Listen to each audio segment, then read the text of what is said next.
kami. Mangyayari kami sa sa Cavite. Kasi Pasko na nga guys. Tignan nyo naman sa TikTok. Ano ba kayo guys? Sa TikTok. Ito nyo naman sila sa TikTok. Oh. Tignan nyo naman.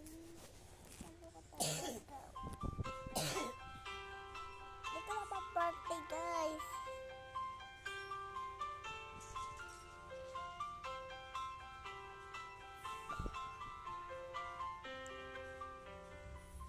Grabe, pinisyon pa ako ng TikTok.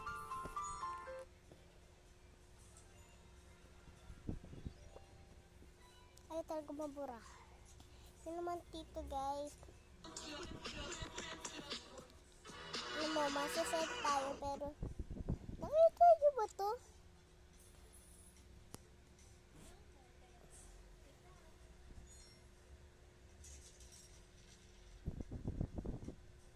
Tapos, punta dyan sa